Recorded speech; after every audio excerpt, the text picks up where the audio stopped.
Hello everyone, welcome to the Houdini 15.5 feature review. I'm joined here with Fiona Wong, who's helping me out. Going to be fielding all your questions, and as well, if you need to get us, we'll talk a little bit about how to use GoToWebinar. I'm also here with Christopher Hebert, Marketing Director for SignFX Software. And as I said before, we're going to take a look at all features inside of the Houdini 15.5. So I'm just going to go full screen. Let's pray this works. And go there.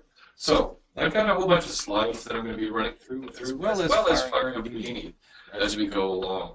And as we run through this webinar, by all means, chat us, ask questions. So there's two options you'll notice in the GoToWebinar widget on the side, and you can actually ask us questions, and Fiona and Chris is going to help organize that, as well as definitely message us and chat us. We want to hear a whole bunch of different ideas. Houdini 15.5 was released last Thursday, along with our new website, and we finally got things going, and it's all working very well now. So you guys, a lot of you already had the software for a few days, so definitely ask us more specific questions if you want to see those. And more importantly, we want to keep on doing these webinars. This is our first one as a group in recent times, that is.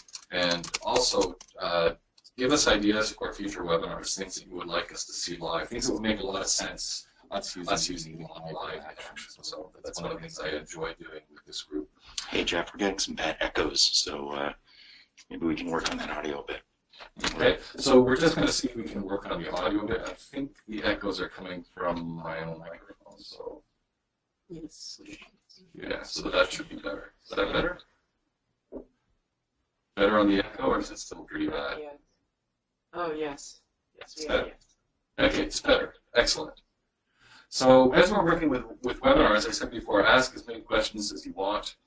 Oh, so you've got lots of stuff happening already. Thank you. And I've got the webcam going, got polls. We probably won't have a chance to get to the polls because of a tremendous amount of features. Now, you notice also on the GoToWebinar, there's a handout that I'm offering to you guys. It's a much more complete feature list for Houdini 15.5, more complete than what we offer on the actual documentation. So give that, you can actually download that and give it a read as we're doing the presentation as well. So let's try again with the echoes fixed and present forward. Okay. So 15.5. We released Houdini 15 early this year, and it saw a great introduction of new modeling tools, new rendering and animation tools, along with a whole bunch of enhancements to the various solvers that we have. And as we realize, Houdini is becoming a bigger and bigger part of pipelines within both the visual effects and the games arena. And so it was also, I saw some really nice improvements with handling big data. Now we're at 15.5. This is a mid-release update offering. It's thanks to Kristen Bargill and the R&D team, we decided to split Houdini 15 into 15.5 a couple months ago. And then Kristen pulled everybody in R&D and said, what can we backport for you guys? And one of the things that were key to backporting that we could safely do from the current development stream is we have the whole Indie third-party rendering. We heard you loud and clear for the last 2 years. You really liked Indie, but you also have a great slew of renderers out there that you want to go and play with it. And being the entrepreneurs that you guys are, we certainly have that now inside of Indie. So we'll talk a little bit about that later on. Improved crowd tools, and almost half my slides are on crowds. So a big update in 15.5. Improved modeling improvements.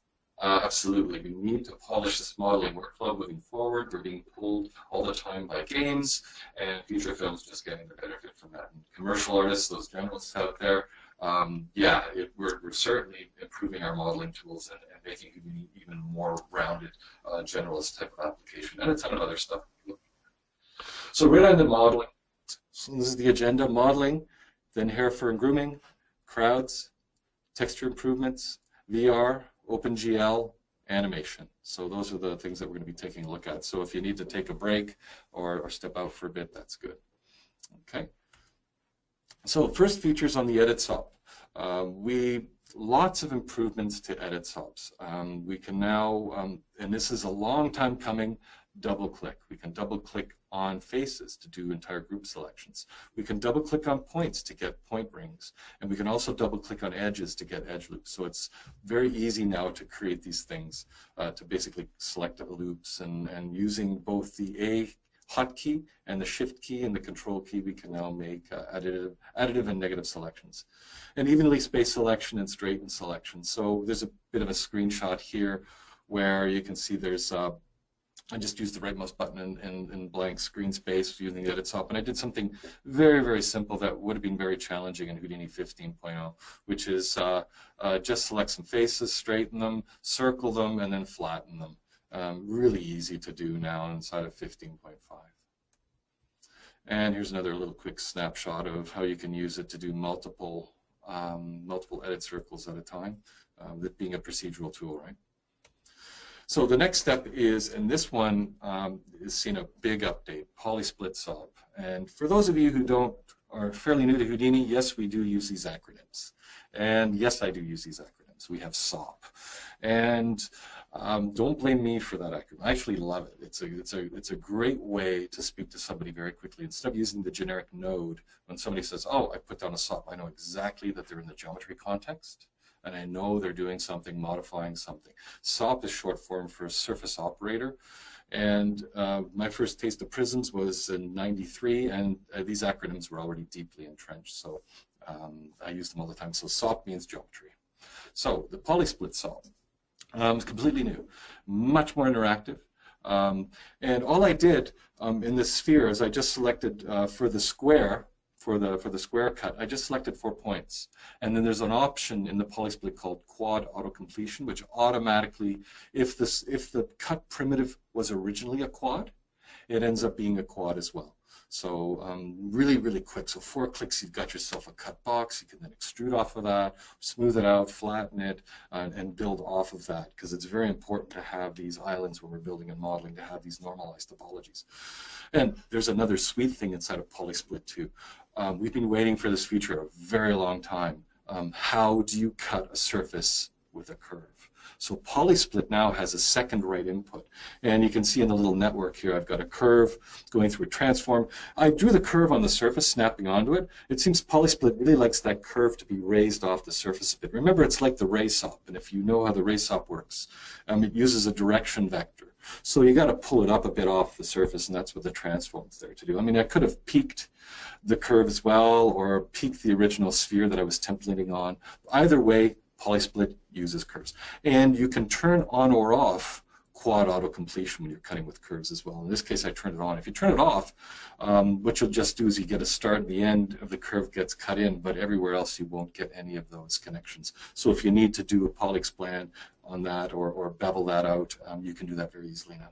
So some other things, explicitization allows for upstream changes. What that means is it's just an option which safeguards your polysplits to any upstream topology changes. So if you change the size of the geometry, it knows what derivative from the primitive it hit, and it'll try and keep up with that. So one of those things that we need, because not only do we have to build these modeling tools to do really cool modeling, it's Houdini, right? And we always have to make sure that these things can be used in a procedural fashion. So we've got a much higher level that we need to attain when we're doing these modeling tools. Obviously, generate edge groups, holding shift key snaps the closest vertex. It's just a really good update tool. Polybevel. I'm a big fan of the old polybevel. It did a great job, but it actually could fail in a lot of specific cases, and it created some nasty corner intersections sometimes. So a completely new rewrite inside of Houdini 15.5. And this one is a huge update. So here I just did a quick window frame, and you can use more than one polybevel. I mean, I just took the base frame in, which you can see ghosted in the back. So I just did an original chamfer on the first inside edge, chamfered it out. Then I selected the outer chamfer edge and did another inside rabbit. And the inside rabbit used a ramp that just basically did a simple step. And then the third one uses a polybevel using a curve profile. And I used the curve profile to do the outside molding. And you can see that in the snapshot again, it says shape profile. And so you can use a ramp parameter, custom curve. It does simple bevels simply, very robust. Have a look at the help. It does an awful lot of really nice, clean geometry and offset fixed distance. So we can use that one interactively, maybe. What's that, Fiona? I have a question about UV being maintained, being preserved. So UV is being maintained in polybevel. Plans to keep it. Yes. For now, we are aware of the UV issues, and it does do a fairly good job with UVs, but we can always rely for now on attribute transfer, but please submit those requests for enhancement into support, and we'll see if we can address those. Remember, these are completely new rewrites, and I noticed that I was just watching some really cool videos done by Rohan.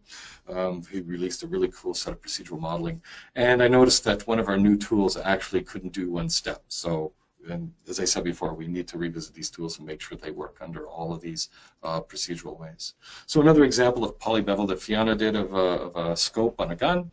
And as we all know, scopes need to diffract the light. So Fiona was very easily just to select the interface and just use a ramp to create the steps. Not an issue at all anymore. So much more than just a polybevel if you want to do the procedural thing. So dissolve SOP. Dissolve was a bit finicky in the previous releases. You select some edges, it would fail, sometimes it wouldn't fail. Topology changes would sometimes cause it issues. So another rewrite for the Dissolve, so Dissolve 2.0. It's much faster at dissolving edges, it's more intuitive, more reliable. And I just showed you a case that probably would have failed in 15.0, works just fine inside of 15.5. Retopology tool phase 2. So Fiona had a really nice introductory video. If you haven't seen that, definitely go see it. The retopology tool, in this case, I just took a sphere and I reworked the pole to give it proper quads. It has the same options that the edit SOP has, where we can make a circle from selection, evenly spaced selections. We can straighten edge paths as well, all meanwhile doing retopology. So basically use that middle mouse button to complete your current retopology stretch to enter into this edit mode in retopology. So I'm always hitting the middle mouse button in retopology, drawing a few quads, middle mouse, draw some more quads, middle mouse, and you can click and drag out edges. It's a great tool. Easy rework simple stuff like a sphere pole and so PolyXpand 2D, introduced into previous releases of Houdini, we now added inside scale and outside scale, and attributes, that is. So I just have a simple example of creating two wranglers where I just initialize each of the two variables and I just added a simple channel so I could tweak the values with some random values.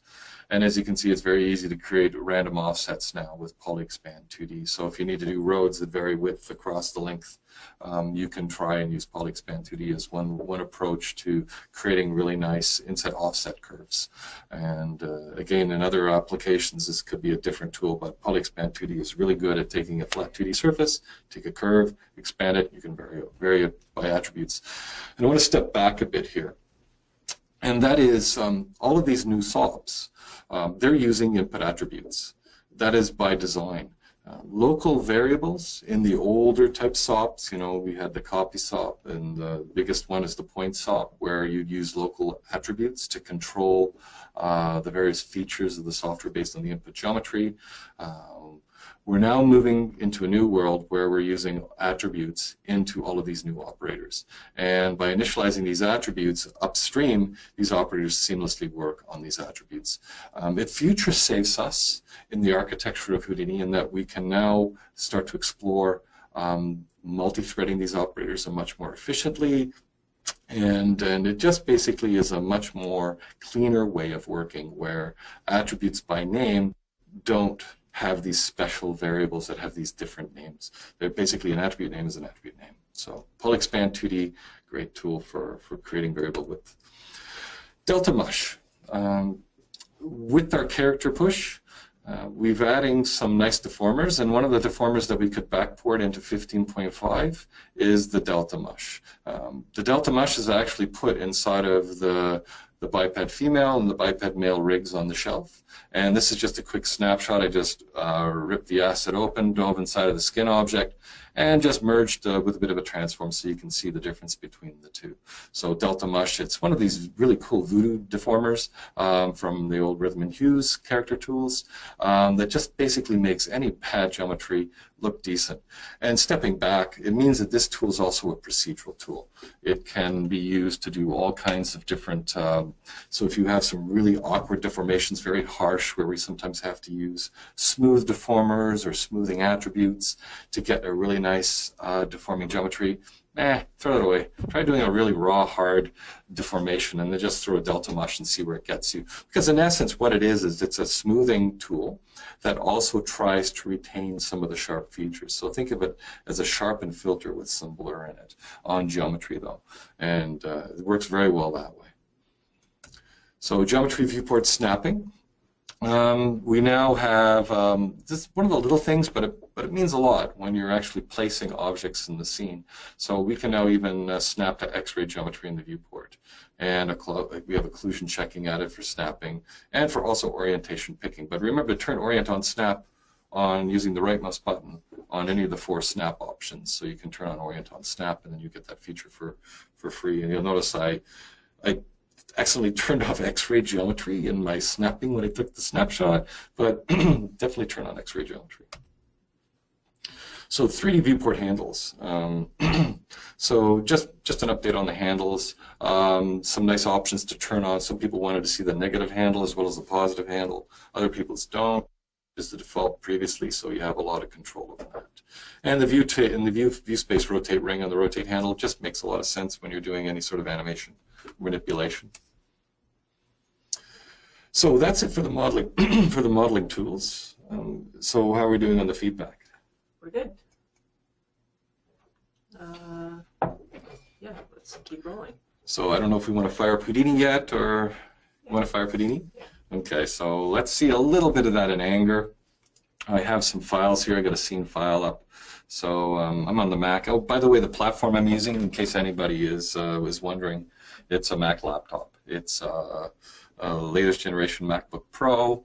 It does have NVIDIA graphics. I snagged this one, so it doesn't have the NVIDIA graphics, but it's worked quite well. And I've got, I think it's 12 gigs of memory, and it's a single core i7. So what I'm going to do now is take a look at a couple of the operators that I've been looking at. So let's take a look here. So as I said before, in the one example snapshot, I can do the sphere. So hopefully is playback okay? Or You're actually not sharing the screen. let me see. Oh, I am.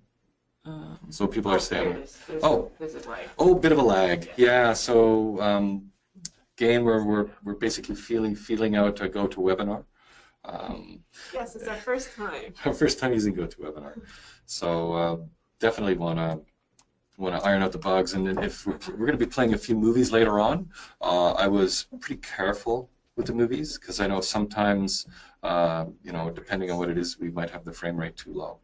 But hit enter, go to the select mode, and so now you can go through, double click on an edge, and you actually grab the entire edge ring, and we can do all kinds of tools with that. But basically what I'm going to do is just do a tab edit.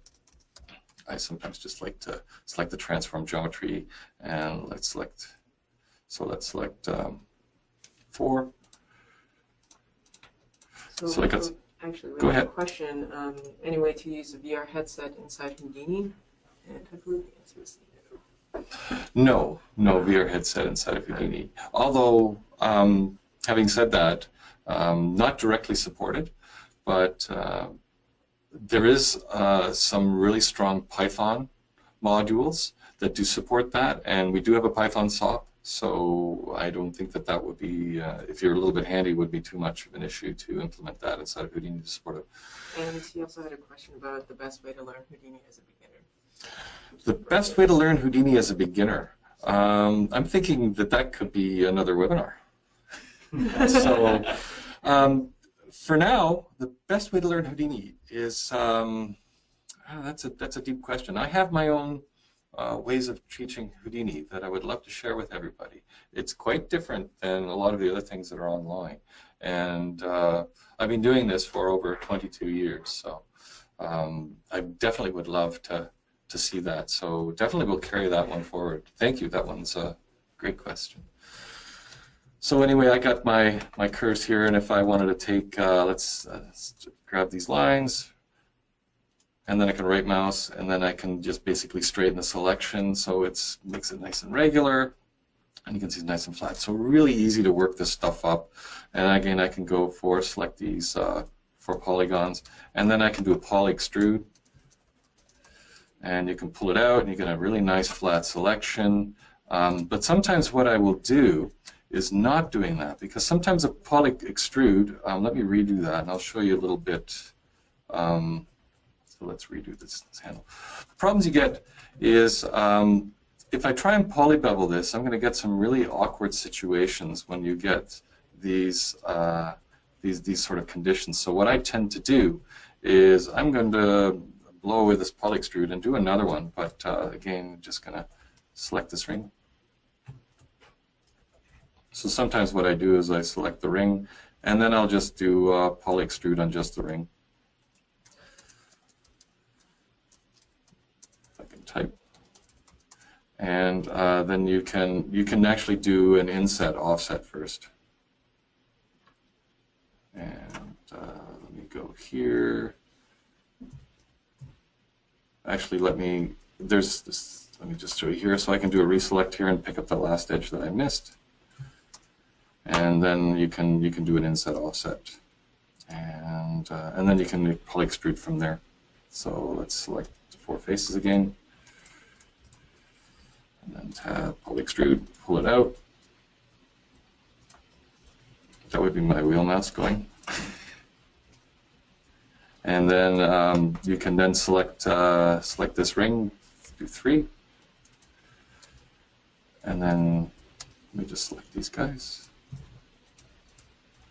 And then we can do a poly bevel on these guys. Sometimes the ring selection, it doesn't know how to find some of these T intersections. And then just do a poly bevel. And the poly bevel, we can do some distances. So there's all kinds of options with poly bevel that we can use. As I said, there's chamfer, solid. And we can go to crease, chamfer, and then round. But where the fun starts is under profile. You can create some really interesting profiles here. So I can grab the one profile, go up, and cut this down, and then cut that down. And so you can create that kind of a chamfer, which is one of the things I did for the window frame. Or I can draw curves. So turn my construction plane on, and I'm just going to draw a curve way over here. And when I do that, I always do creating context, because if you're creating context, it doesn't jump up and create an object. So I'm just going to draw a curve anywhere. And I can just draw this curve. I'm going to create a profile that looks something like this. Hit enter. And then I can wire this curve right into the poly bevel. And then in the poly bevel, I can choose to use that curve. So instead of profile as ramp, profile curve from second input, I need to add a lot more divisions in order to actually resolve that feature. But once you do that, you can now see that the curve is actually driving the poly bevel. Now, for those of you who've been using Houdini a long time, you'll know that we have tools like the sweep saw. And the sweep saw really wants your profile to be at the origin in the correct orientation. And if you mess something up, it's fussy. And so poly bevel will actually take the curve as it is in the scene, and then just use that as a poly bevel. So it's smart enough to know the first and last vertex and pin that to your poly bevel width, and then just go forward. So really easy, straightforward. And this is a lot more of our tools are now becoming a lot easier to use this way. So poly bevel is pretty cool. I think we'll call it a shot for now. We can actually, if you guys want later on, if you want to see some more modeling things specifically, you can obviously fire up Houdini, and we'll leave that for some Q&A at the very end. So I'll leave the scene up and running. Actually, I'll save it, and I'll just save it to the desktop. And as I say, the desktop is the new temp directory. So, and let's get to the questions. Yeah. There's a couple of questions that are specific to this. Sure. So far in the order that I received them in, Like you mentioned about this symmetrizing. Oh, symmetry. Isn't it better to switch off the symmetrize?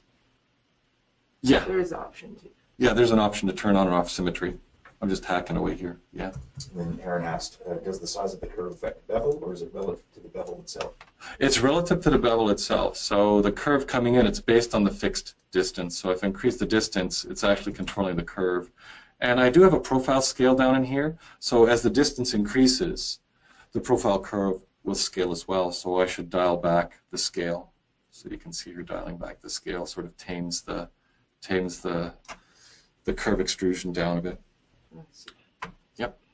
And we can reverse the profile, which basically just does a reverse on the input curve, so just flipping the vertex order. We have some options in here called allow vertex splits. Sometimes turning that off gives you much simpler miters in the corners, but it will stretch based on the topology because fixed distance in some cases can't be withheld, because if you have non-planar quads, you know, if one of the vertex on the quads makes a non-planar quad, it's a really, really difficult issue to try and keep a fixed distance. That's why a lot of these hard surface modelers enforce planar quads. Houdini does not enforce planar quads. So some of these tools, it gets a bit tricky when we try and do these poly extrudes with allow vertex splits off. So, how we doing? We have some other non-modeling related questions. Okay. So are there any specific requirements for mocap files? In particular, mocap files from perception neuron mocap capture system. So as far as I know, when we're bringing mocap in, and we'll get back to the presentation of the crowd, basically for mocap, if you can export motion analysis or BioVision type files, or in this case FBX, because our crowd tools can also bring in FBX rigs, and then from there you can extract for motion capture sessions that way. But I know we have a few command line tools that are available for taking motion analysis files and acclaim data type file formats. I think there's another one in there as well. So if you can, BioVision. So any of those three formats will work inside of Houdini, so you can bring your motion that way in. Yep, one more question, I guess we'll move on. Yeah, any plans to create an ice-like toolset with some prefabricated compounds? For example, get closest position on geometry and VOPs? Oh, fantastic question. We actually, what can I say? Yes, we are looking at giving even more powerful tools to do that.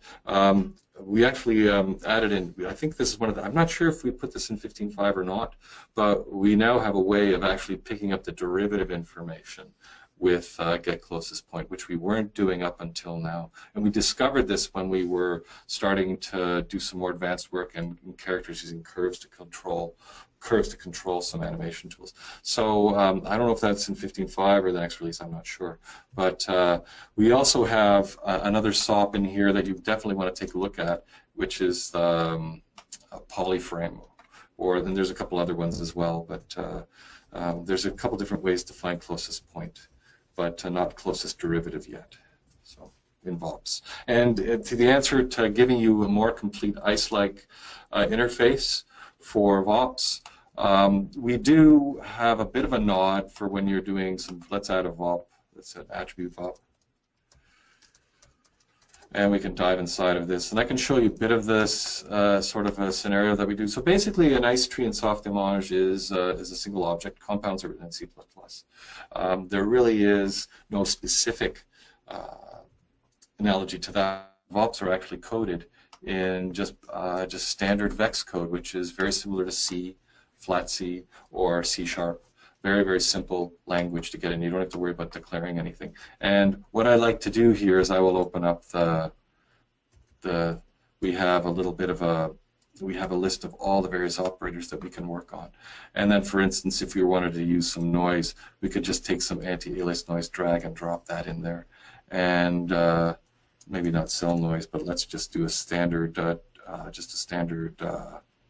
anti-alias noise, which is just drag and drop that, wire position into P, and wire noise into P. And each one of these operators has, 3D noise, so then we can add some noise onto that just made a garbage out of it. So in the amplitude, I can cut that back down. But and the roughness, tame that back a bit. So there's many different ways of working with VOPs. But again, that's another thing we could work on, like another interesting topic that we could cover in the future is how to use VOPs to do, for creating these different types of trees. So Do you want to save the questions and then? yeah, we'll save the questions. Okay. So now on to grooming, and we'll fire up Houdini again and do some grooming. So with regards to grooming, we have hair and fur, and really nice updates. We realized that Houdini 15.0, we took a little bit of a back step as we brought the actual curve grooming up to speed. We have some really nice tools in there for making curve grooming a lot more efficient. But the whole fur procedural approach to putting attributes on the surfaces didn't quite marry as tightly as we wanted to the drawing of curves. So 15.5 brings back a much tighter coupling between the two. As a matter of fact, it's now seamless, going from generating some fur and then working that fur into hair and then combing that hair out. And the curve groom SOP is a critical tool in a lot of these updates. So skin paint tools now only use the current fur object, which means it's a lot easier and more streamlined. It's a lot harder to lose focus and to get kicked out into another object. So we have new length scaling parameter for post-groom adjustments, which really is all about doing those fine tweaks at the end, where instead of you're just forced to use curves, you can now actually use attributes back on the surface again. And really nice safety tools in that you can't select any object and start painting on it. So we sort of give you a warning now if you're trying to draw or modify hair primitives on a primitive that doesn't have the right setup. So hair shader is now in HDA. About time, because now we can actually version support it, which means if you're customizing the hair shader, you can version support it as well. So, and that means if there's any issues and we need to bump up for the next version, we can do that very easily. It also means that we can take advantage of pre-compilation of VOPs where it makes sense to have much more efficient updates. So improved filtering of selections with the groom parameter. Yeah, definitely want to show this. And of course, UDIM support for hair shader textures. So I'm going to want to fire that one up, and I have a bit of a file prepared for that. So let's double click on this thing, discard and load. And so this example is I just took one of the female model, and I just started off started with the hair. I just started with add fur, and then I went immediately to the grooming tools. So I started drawing hairs using the screen brush, using the surface brush. But as you're using these tools, you'll realize that they're all using the curve groom. And as you start using the curve groom more and more, you can change different types of brushes that you have available to you. And the one thing that we can do now is much more easily recache the strokes. So when we do that, we're actually now saving all the strokes as a cache. It lightens up the curve groom to start from scratch. So basically what's happening is if we don't recache the strokes, every time we're doing a stroke, all the strokes are being updated all the time. So by doing the recache of the strokes, you can then cache them and then move forward. Another thing that we've added that's much improved in 15.5 is the primitive group. So if I select this, I can actually select a region of the hair that I want to work on. And if I hit enter, now I can start just grooming just that region to get back a lot of interactivity. So when you're using these groom tools, I'm always using the shelf tool to change the states, but also be aware that you can select the curve groom itself. And all the shelf tools are doing is just resetting the various parameters. So basically these are just presets on top of the curve groom. So by selecting the region you want to work on, select the region over here.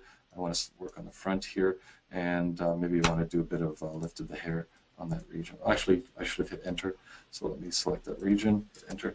And now maybe I want to do a little bit of lifting of the hair there so I can lift the hair off the scalp. So lift it off a bit so you can actually lift the hair. So it's a really nice interactive tool.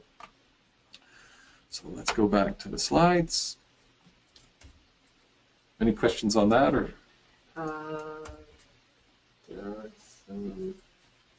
Can character rigs created with Houdini rigs be...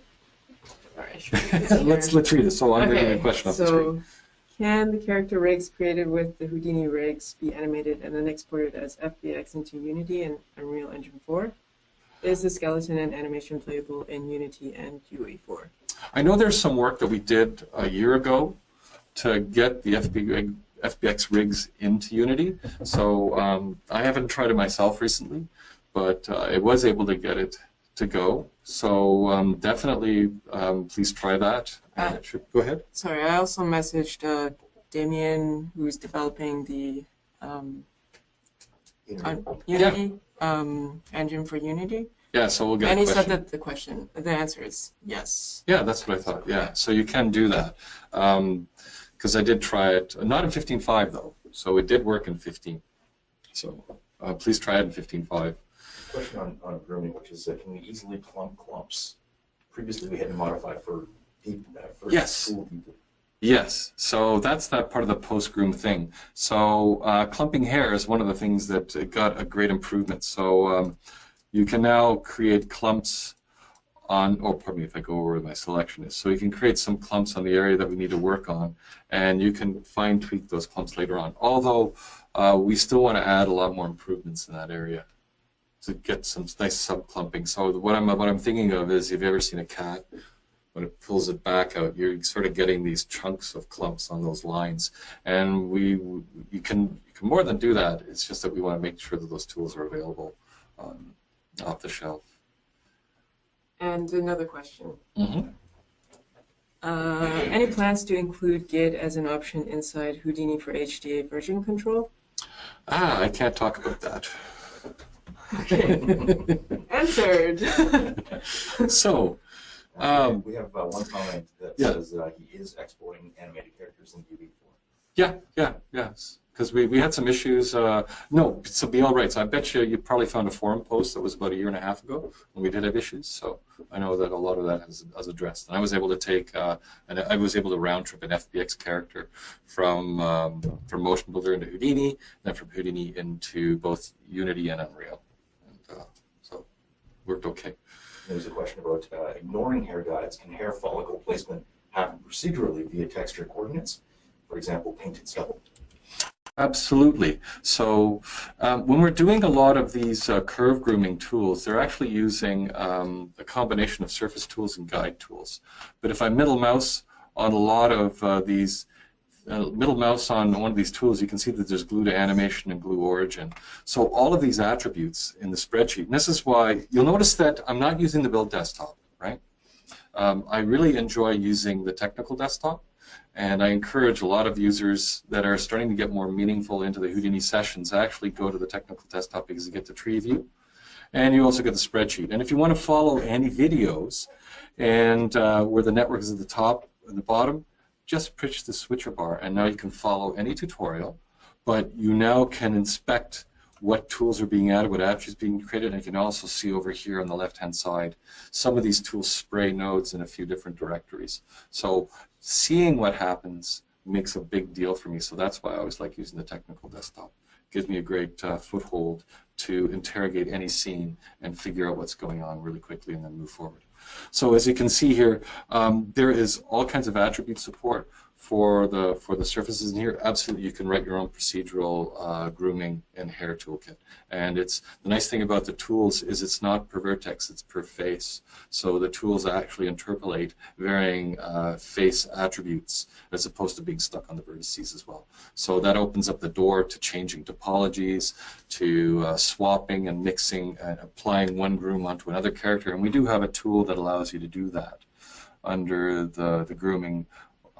I know there's a way of transforming grooms from one character to another from the shelf, but I usually do it inside of subs, just put down an attribute transfer and go from there. Okay, so good, keep on going? Yes. Okay, crowds. Big update in 15.5 for crowds. So we have a complete crowd shelf tool overhaul, although it doesn't look like it's changed much.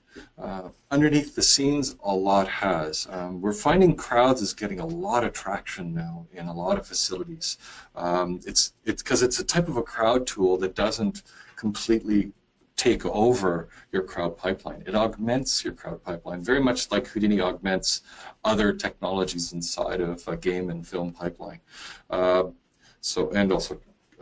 So what it allows you to do then is just basically create your agents from any point cloud and then move forward. Or you could use Houdini to do the entire crowd from beginning to end. And because it's all open-ended and the majority of the logic is written in VEX, again, I like using these acronyms, VEX for Vector Expression Language, which is just that simple C-like language that, well, to be honest, it's simple. For me, it's... With bunny ears. Yes, yeah. I'm still, yeah.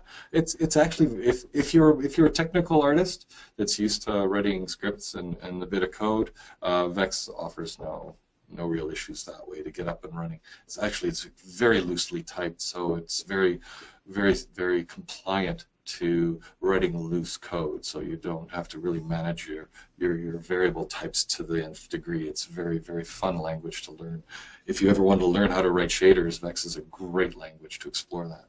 But getting back to crowds, go ahead. Oh, sorry. Question about HScript. If it's going to be is HScript going to be a dying language? It can't be a dying language for now. Because Houdini is actually saved as a crap load of HScript commands. And the interface to Mantra is HScript. There's the VM underbar HScript commands that instructs Mantra what to do. So unless we completely re-architect Houdini's file format and re-architect Mantra, HScript is going nowhere. HScript is a very powerful language when it's working with Houdini, but it's not very programmatic in that you can't write reusable functions. There's no sense of object-orientedness to it, and that's why there's HOM, or the Houdini Object Module, with Python wrappers, right? So, yeah. Question about fuzzy logic, if it's possible. Question about fuzzy logic, if it's possible to be used Anywhere? as VEX functions. Yes, absolutely. I have to get off my derriere and show some examples of using fuzzy logic to do things other than choice logic inside of crowds. Fuzzy logic is just a VEX function, a couple of VEX functions which you can call and use for anything. You can use it to soften edges, to randomize choices in whatever we're doing, in whatever context we choose to use. So I actually have a few nice use cases that I would like to get out there. I know we have the new website. I would really like to get a couple of these ideas out there. But yeah, it can be used well outside of the crowd workflow. It's just a VEX function that just takes a variable that's varying, and then it can create some fuzziness around that variable. Okay. Hey, Jeff, just a quick time check. We're at 12:42. Yeah. Got about 10 minutes left in the presentation, and then maybe 8 Gonna minutes for questions. crunch through the crowd stuff then. Ton of workflows on crowds. I think the big overarching thing with crowds now is you can now use them to do hero-like crowds. So we have agents on floors, walls and ceilings, agent configured joint SOP improvements. And the agent configured joint SOP is amazing because now it has a button for every bone that you want to bring in, and it actually, when you press the buttons, it says compute rotate angles. It actually will look at all the motion files that are bound onto that agent in the agent shop, the agent object. So Mocap Biped 3 HDA, brand new HDA. We have Mocap Biped 1, 2, and now 3. And 3, as you can see from the snapshot, has a new tab for animation and material. So we separated that out. Separate the two. So now under animation, you can actually specify the type, and I think there's about a half dozen in the animation type. And then for each type, there's more than 10 or 20 various clips for each animation type, and that's all part of the agent. And that means all of that can be extracted and used and switched between in any animation. So we also add an extra frame for proper looping. And so let's take a look. Here's a bit of an example movie. Hopefully this plays for you guys. But in this case, we have the agents that fall are Mocap Biped 2, because they don't have the various new motion clips with the added for Moped Biped 3. So Moped Biped 3 is smarter by the very fact that he's simply got more motion cycles to index in to do much better avoidance, although they can't avoid the sphere. So. And so it's a big step forward. And also, if you're creating your own agents, it makes for a great template to sort of wedge your own character in motion inside of it. So accurate foot planting, more Vex. We've added another couple of Vex functions, as well as we now have a new chop workflow added to the agent terrain adaptation asset, which allows you to create a chop network, which actually constructs the intermediate motion files given the motion files that are on the agent. So chops are now being used to synthesize motion, which then get used to augment the agents as they walk on the terrain to keep the feet sticking. So again, going as far as we can without having to rely on a full body IK solution. So trying to push it as far as we can. Oh, and one more thing, as well as support for rigs without toes, like spiders. So yeah, somebody's out there doing spiders. So here's a couple examples. On the left is the 15.0 foot plant, and on the right is 15.5, not 0.05. That would have been me rushing. So you can see the feet are a lot better behaved on the terrain. So FBX agents, big step forward with FBX agents. We can now directly import them right into Houdini without having to actually bring them into Houdini and cache them out. They can actually be loaded directly in the agent SOP.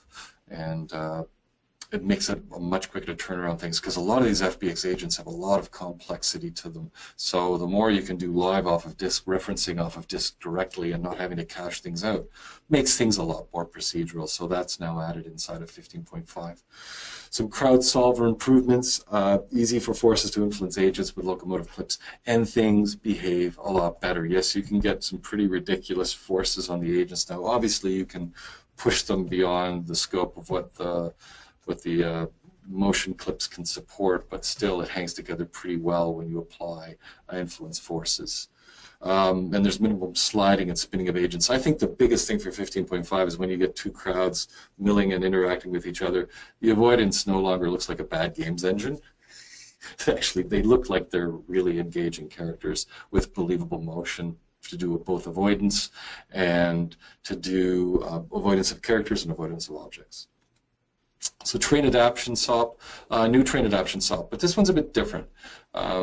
It adds a new spin onto the crowd tools, where we now no longer have to do the crowd tools through DOPS. So we can perform train adaptation after the simulation, and we can use it for simple crowd shots with no simulation. We also have agent prep SOP improvements to also augment that, again, where we can create a chop network to build the motion paths for the actual terrain adaptation. So it inspects both the characters' sequence cycles as well as the terrain, and it tries to build the corrective shapes for those agents to follow the terrain. Vertex normal support, very important. Now that we're starting to load FBX rigs directly off of disk, we need to have Vertex normal support, because everybody else uses Vertex smoothing normals. We're starting to get onto that as well.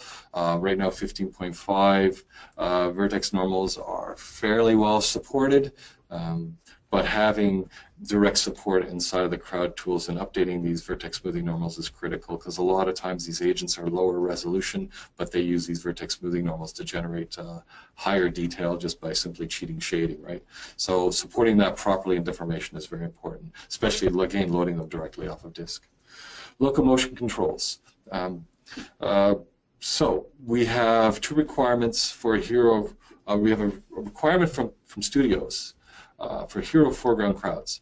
And although DOPS does a pretty good job of locomotion, for those really highly directed agents that are very close to the camera, those hero agents inside of our crowds, you guys want to take over.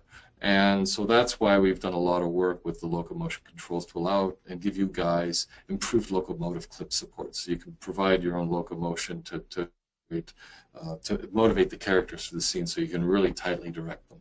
And we can bake additional non-transform channels into the agents to support that, so you can actually insert your own locomotion channels and then reference them in and motivate your characters that way. So it's more of an advanced control, but you can see from the list on the side how many options there are. So there's retiming behavior, allowed speed variance, so lots of controls to do hero characters. And there's the new agent chop. So another big important step forward for me is it opens up this whole new world for chops, and chops for me is a very familiar area. If you don't know anything about channel operators, they allow you to take in anything and represent it as channel data, and then you can use synthesized motion, audio, or use a whole vast number of tools in there to modify that. These channels. In this case, it's loading in the motion, baking the motion out. Yeah, baking would be the correct term, or baking the motion out of an agent or many agents, and then you can do whatever you want to that channel data. So now that's possible, and you can actually inspect the agent itself. Stepping a little further, basically looking now at texture improvements. We now have added bake curvature. We were saying that Houdini 15.0 was missing curvature. Now it has it in 15.5. But we've implemented as a new curvature VOP, which means it's open to be used in any shaders. And it's great for adding wear to surfaces as a mask, control mask for dirt and rust. And because we added it to the lens shader, it means that any image plane can be baked out with curvature.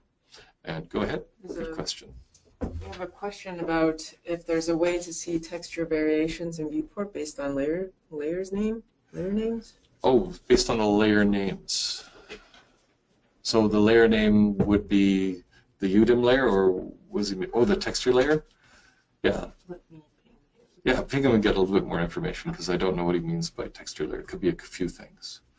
But okay, so bake curvature. So this is 15.0. We didn't read everything but curvature, and this 15.5. And there's many different options to bake the curvature. You can see the animated GIF on the bottom. Hopefully it's updating for you guys. It's updating for me. But you can see there's several different ways of generating the curvature. And again, curvature is one of those great masks that can be used for generating dirt and grime. And you can change the up vector. There's a whole bunch of different options you can do to that. Another VOP that we added is the UV triplanar VOP. And what it is it's basically a high-level digital asset that allows you to supply 3 texture maps or 6 texture maps. And it does planar projections in the X, Y, and the Z axis. And there's options to do positive X, negative X, positive Y, and positive Z, negative Z. So you can actually apply texture maps to all the various different axes, and it has a really good algorithm to do the blending. And again, it's all built with VOPs, so if you dive inside of it, you can see how it's actually constructed. And at the heart of it, there's actually 3 UV planar project VOPs, 1 for each axis inside of it. So if you wanted to, for instance, to use patterns with UV planar project, or with the UV triplanar project, you can either crack the asset open and then dive inside and inspect it. Maybe Fiona will do a little 2-minute video on that in the future because she was having all kinds of fun with that when I showed her how to do that. Or we also show you how to use the raw UV planar projects and how to wire that into more encompassing VOP networks. The best thing about UV triplanar for me is no hard seams. No stretch textures is the most important part of all. Yeah, Fiona says no stretch. Absolutely. That means we can use patterns. Any pattern inside of VEX and VOPs, and it won't be stretched. It will be nicely normalized. And the magic that's happening behind the scenes is that these planar projection VOPs know about the size of the object, and then they'll normalize across that. So it makes it for a really powerful workflow. And there's no UVs required to texture. I've actually seen, I was blown away by this several years ago when one of our top Houdini artists textured an entire spaceship. And it was a huge spaceship for Halo. And I think it was the previous trailer. We need a horn for a name drop. If I start dropping names, we need a horn. So I'm not going to drop the fellows. Maybe I should later on. I should have asked them beforehand. But More webinars. yes, so the big spaceship, and it only had a handful of texture maps, and everything was generated on the fly, and I was blown away. And as soon as I saw UV triplanar inside of Houdini, I just went to town with it. It was an amazing job. Again, thank you, R&D. Thank you, Scott. And this is Flippy using the triplanar project with some rock textures on him.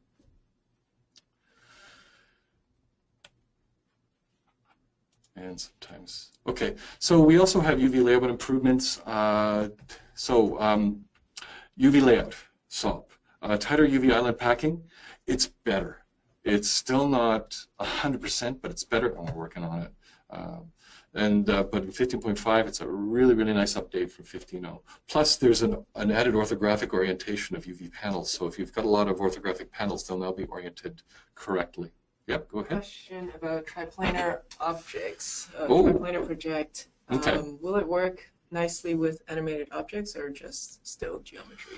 It'll work perfectly fine with animated objects. As a matter of fact, it's really hard to get this thing not to do static projections. I mean, trying to get a swimming texture with UV triplanar is really, really hard to do. I mean, I tried. And yeah, you can do it. But it just involves the geometry. But you can use rest. So there's the time-honored rest attribute inside of Houdini. I think it's known as solid texture in other applications, but you can use UV rest. So VR camera, I guess there's this craze out there for VR. We have a new VR camera, and it was wrapped on the VR lens shader. So basically, we have this new VR lens shader shop, which you can apply to any camera.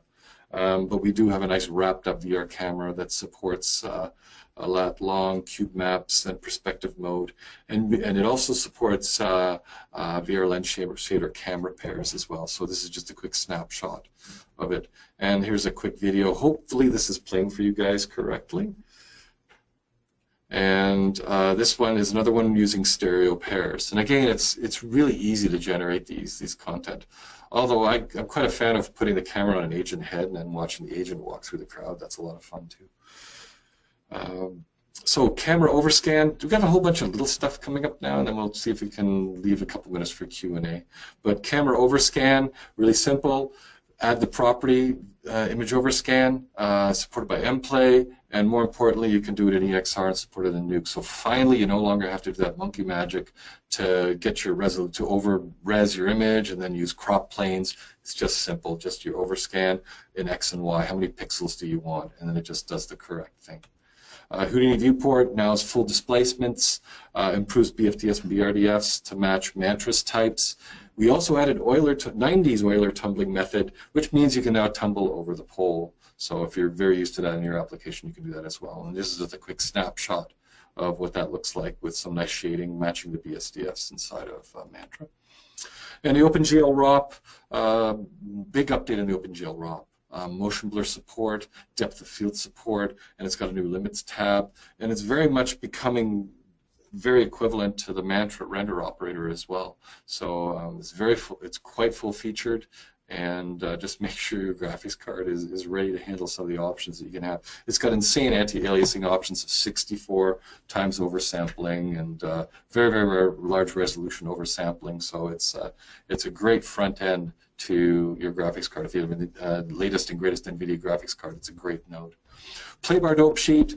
I definitely want to do a whole thing on animation, but the Playbar dope sheet in 15.0 allowed you to do multiple selections, but in 15.5 it allows you to do overlapping selections. And in the Playbar, it's so easy, just hold down the middle mouse button and you press Control-C, Control-V, and you can very quickly cut and paste all of your motion while simply holding down the middle mouse button really fast to quickly replace the keys. The dope sheet editor has the same performance improvements that the Playbar has, but again, you can select multiple regions, including overlaps now, and actually move them properly.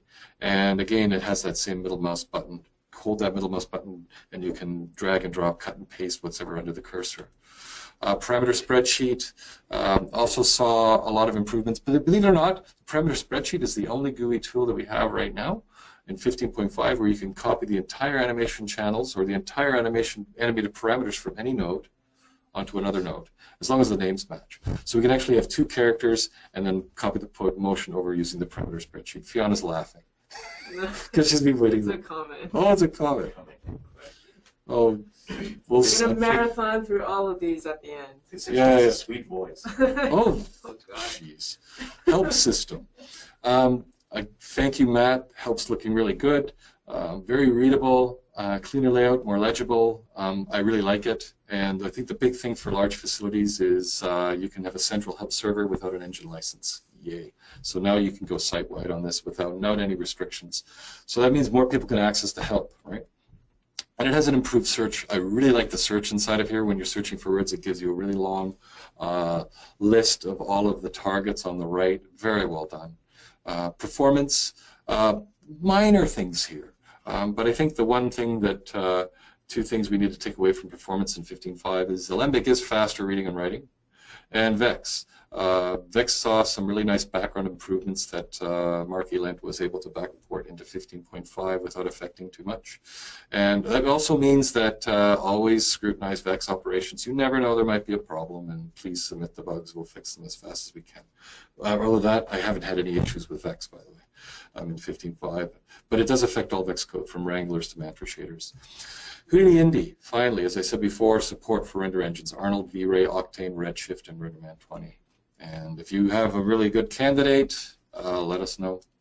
And more, finally, HQ performance improvements, 4H UI improvements, all the little stuff in there. There's a whole bunch of other things. Again, download that document that I attached to the webinar, and you guys can have a deep read through that and print it out. And definitely, it's good framework for exploring Houdini 15.5 moving forward. Oh, the last one, photon tracing controls for indirect environment maps. That's a minor but important enhancement for when you're using indirect lighting with environment lights and you have a lot of portals in them. Much better rendering in that specific case. But it's doing some really interesting things behind the scene that we might be able to exploit in the future. And that's it. So that concludes the rip through the slides, a little bit of Houdini interaction. Would have liked to get more into the side of Houdini. Had a lot of interesting questions, though, and I guess we got a couple minutes. I guess this concludes the presentation. If you guys want to hang around for another 5-10 minutes, we'll certainly answer a few of your questions. Let's see if we can address some of them. I'm just going to okay. plow through them. Any hope of Houdini engine for plugin for Modo? I don't know.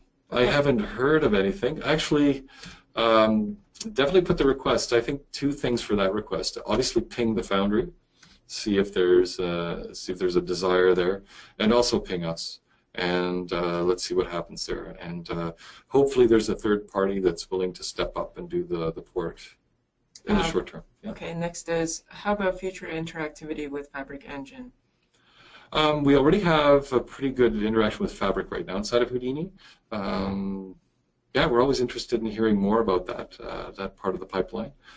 Fabric has proven itself to be a critical tool for a few studios, and we definitely want to make sure that Fabric works well inside of Houdini.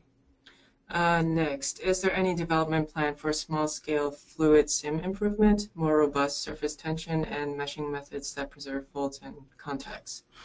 We do have the next release. We are engineering a lot of no solver updates in this release.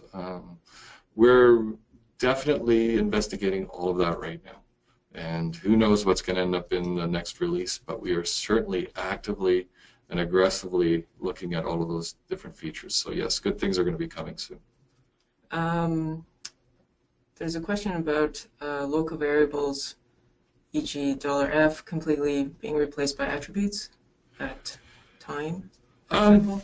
Yes, that's correct. We are moving more towards wrangling and more towards local attribute support in all the SOPs. And none of the new SOPs are using any of the local attributes, such as the point SOP and the copy SOP and a few of the other ones. If we do deprecate those operators, I can tell you that we're going to treat them with a lot of care because they will need to be updated at some point in time to work within this new scheme. And the new scheme is working. We're seeing a lot of users now being able to make sense out of attributes and how they flow through the various operators. So we know we're on the right track there. And of course, if we're doing something wrong, please let us know. So there's also a question about, do you anticipate that attribute expression format will become more prevalent? Yes. Yeah, I can see that becoming more prevalent, yes. Okay. Yep. There's a question about finding a summary of all new Vex functions. Do you know where you guys can find that? Oh, I guess the best bet is what's new, but we can take that as a takeaway. Okay. We really should have a list of all the new Vex functions.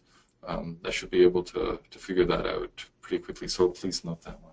Okay. And a follow-up to the texture variations in the viewport based on layer names. So I think it was Marco. He said that he's able to see that with the material style sheets, but he has to render it. So Oh, yeah. Okay, so that's I understand exactly what he's talking about right now. Yeah, so material style sheets is still a tool that's evolving rapidly within the lighting framework inside of Houdini. You're absolutely right. There is no viewport support now for seeing advanced material overrides, and that is a critical missing feature.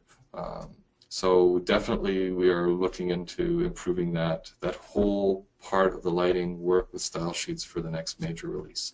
So yeah, please hold your breath there for a bit. But I understand your frustration. So you always have to use the IPR and Manta rendering. IPR is a bit faster at firing up in 15.5 as that helps.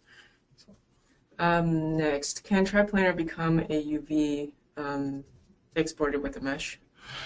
Absolutely, it can. The first stab at this was an all-singing and a dancing VOP, and that's why I was saying you can crack it open, and you can definitely export the UVs that are coming from the 3 UV project VOPs inside of there. Absolutely, it can export the UVs as well. Yeah. What's the best way to create ambient occlusion renders in Manta? Ambient occlusion is old school, so you basically have to back off Manta a lot. You basically want to turn off a lot of the PBR stuff and then go into ray tracing mode. And then once you're in ray tracing mode, you can then use the environment light, and there's 3 options on the environment light. I believe the second option, not entirely sure, but I believe the second option does an ambient occlusion pass for you.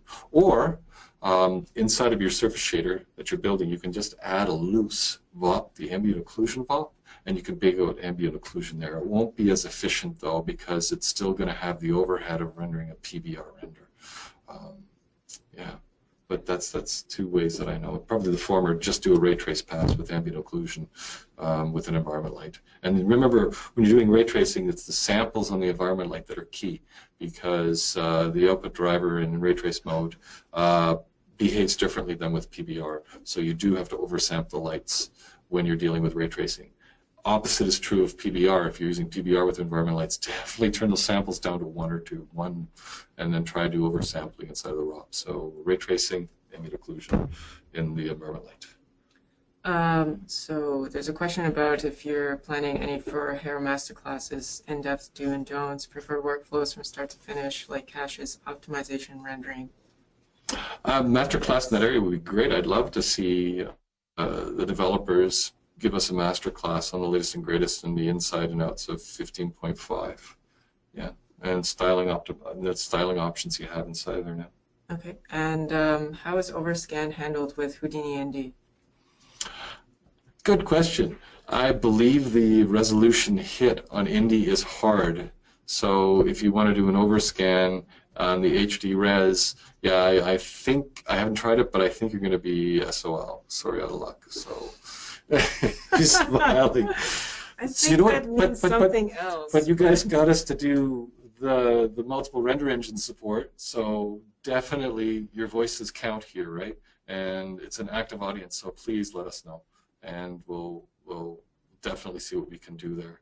I think overscan is an important thing if you're doing your own creative work, because if you want to add some camera jitter, some motion, or some motion trailing that you want to do in comp, you have to overscan in a full production environment. So why can't you overscan inside of Indie when it's intended to also be used on a limited production basis? You'd have a valid argument in submitting a request for enhancement or an RFE into support for that.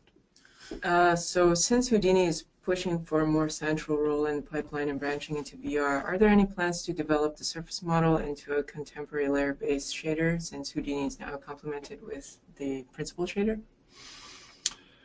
Yeah, again, that's a pretty interesting question. Yeah, I think that's... Yeah, so and branching into VR, are there any plans to develop the surface? Oh, yeah. I can't talk about that right now.